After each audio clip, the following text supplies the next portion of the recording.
இயேசு கிறிஸ்துவ நாமத்தினால் இந்த புதிய காலப்பொழுதில் உங்களை சந்திப்பதில் மகிழ்ச்சி அடைகிறேன்.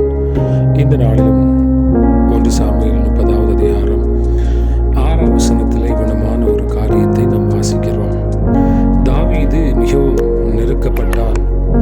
சகல ஜனங்களும் தங்கள் குமாரத்திகள் நிமித்தம் மனக்லேசமானதனால் அவனை கல்லறிய வேண்டும் என்று சொல்லிக் கொண்டார்கள். தாவீது தன் தேவனாகிய கர்த்தருக்குள்ளே தன்னை திடப்படுத்தி கொண்டான். பல நேரங்களிலே தாவீதை போன்ற ஒரு சூழ்நிலை நமக்கு வருகிற பொழுது நாம் என்ன செய்ய வேண்டும், என்ன செய்து கொண்டிருக்கிறோம் என்பதை இந்த வசனம் நமக்கு தெளிவாக தெரிவிக்கிறது.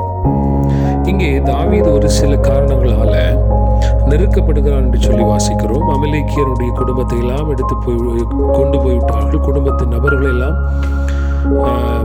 சிறைபிடித்து கொண்டு போகிறார்கள். அவனோடு இருந்தவருடைய குமாரத்திகள் மனைவிகள் எல்லாம் சிறைபிடித்து கொண்டு போகிறார்கள். அந்த நேரத்தில் தாவீது மிகவும் நெருக்கப்பட்டான் என்று சொல்லி வாசிக்கிறோம். மிகவும் நெருக்கப்பட்டான். என்ன செய்கிறது என்று சொல்லி தெரியவில்லை. எல்லாருக்கும் அவனுக்கு விரோதமாய் நிற்கிற ஒரு நிலைமையில ஒரே ஒரு விஷயத்தை அவன் பிடித்து கொண்டான். எல்லாரும் நிற்கிறாங்க, ஆனால் தன்னை கர்த்தருக்குள்ளே திடப்படுத்திக் கொள்ளுகிறான். அருமையான தேவனுடைய பிள்ளைகளே, இந்த காலை பொழுதில் ஒருவேளை நெருக்கம் பல இடத்திலிருந்து வரலாம். நெருக்கம் சுற்றி சுற்றி உங்களை சூழ்ந்திருக்கலாம். ஆனால் கர்த்தருக்குள்ளாக உங்களை திடப்படுத்திக் கொள்ளுகிறீர்களா என்பது முக்கியமான விஷயம். நீங்கள் கர்த்தருக்குள்ளாக உங்களை திடப்படுத்திக் கொள்ளுவீர்கள் என்று சொன்னால் நிச்சயமாக எல்லா சூழ்நிலைகளிலும், நெருக்கப்படுகிற எல்லா நிலையிலும் ஆமீன் ஜெயத்தை பெற்றுக்கொள்ள முடியும்.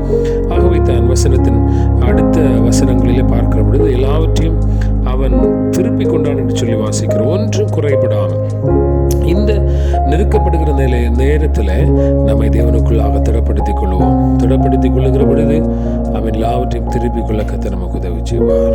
கிருபையுள்ள ஆண்டவரே, இந்த காலைப்பொழுதில் என் ஆண்டவர் உங்களுக்கு கொடுக்கிற கிருபைகளுக்காக ஸ்தோத்திரம். அநேக வேளைகளில் நெருக்கப்படுகிற பொழுது நாங்கள் எங்களை திடப்படுத்த மறந்து விடுகிறோம். ஆனால் தாவீதை போல கர்த்தருக்குள் திடப்படுத்த என் ஆண்டவர் உதவி செய்யும்படியாக ஜெபிக்கிறோம். இயேசுவின் நாமத்தில் நல்ல பிதாவே, ஆமென். God bless you.